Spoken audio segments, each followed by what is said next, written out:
when we look at even in church, people talk about how the New Testament reflects the Old Testament, and some of the things that Jesus is doing are some of the stuff we see in the Old Testament, like, for example, Joseph getting sold from his brothers for 20 shekels. Jesus gets sold by Judas for 30 shekels. The idea of Isaac carrying his own wood to his death, Jesus carrying his own cross to his death. Those are some of the things that everyone knows about. There's no secret there. But we don't talk about the Greek side as much. And so I don't want to give away too much because we got the course and you're going to go in deep about this. But I would love to explain one good example of mimesis to just sort of give some people an appetizer so they can go into the course. The course link is in the description, by the way. So yeah, Dr. MacDonald, thanks for coming on. And please give us a good example of mimesis that you think would be a good entry level version of this. Neil, good to see you again. Good to see you. In Odyssey Book 9, Odysseus and his crew of 10 men put in at an island, and when they disembark, they enter a cave, and it's the home of a cyclops, a one-eyed monster that no one can subdue. They help themselves to the monster's cheese, and then he comes in, and he is not just big, he is enormous. And he by himself can roll the stone over the mouth of the tomb that traps Odysseus and his men, as well as Polyphemus's cattle, his sheep.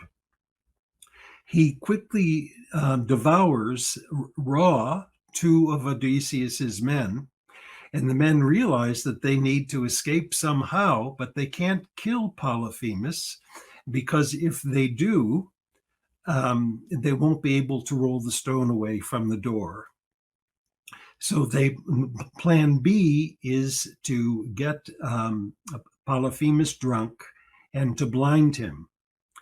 Now, to do that, they give Polyphemus wine, and because he's a caveman, he's never experienced alcohol. So he quickly gets drunk, and then he asks Odysseus his name. And Odysseus says, "Oh, my name's just Utis. It's nobody. And that's what my parents and friends call me." And so Polyphemus thinks nobody is in his cave. Polyphemus then falls into a drunken stupor, and Odysseus and his men place a timber in his eye and blind him. So then Polyphemus calls out to his other Cyclopes, and he says, "Come, help me, help me." So they come to the door of the cave, and they say, "Well, who is it who's bothering you?" And he calls out and says, "Utis is bothering me. Nobody is bothering me." "Well, if nobody's bothering you," they say, "you must be cursed of the god." And they leave.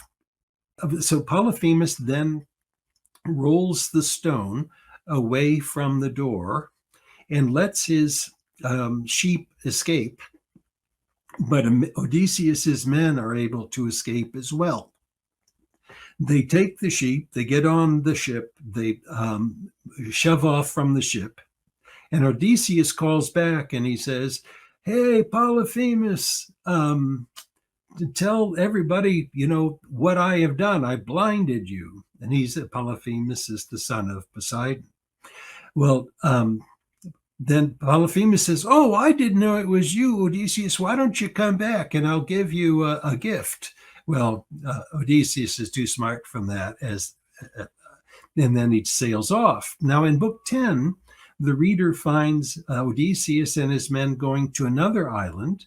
This is the island of the witch Circe, a cannibal, who turns Odysseus's crew into swine in order to eat them later. Odysseus then rescues the swine by threatening Circe, but by the end of Book 12, those very people have been drowned in the sea by Zeus. In Mark 5, one reads that Jesus and his 12 disciples sail their boat to a shore.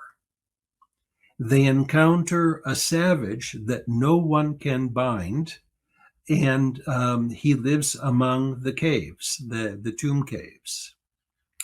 In this case, it's Jesus who asks the demoniac his name, and he says, "We are legion, we are legion."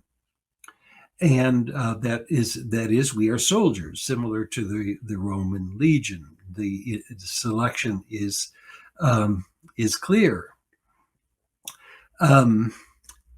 Then the demons declare that they want to enter into the swine, and Jesus permits it, turns them into the swine, and then sends them off into the netherworld.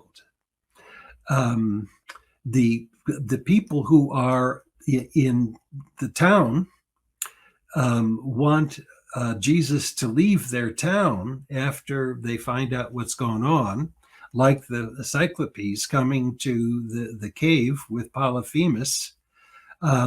Jesus does then leave. He boards on a ship, and then the demoniac calls out and says, "Take me with you."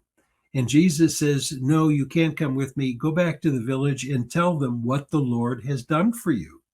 So whereas Polyphemus boasts that he had blinded Polyphemus and stolen his sheep, Jesus says, go and announce what God has done for you, namely, he has healed him. So those parallels are really quite striking. And we know that early Christian readers, well, Byzantine readers, saw the similarities between the two stories, because when they went to make poetry out of the Gerasene demoniac, they used the same lines from the Odyssey that inspired the story in the first place.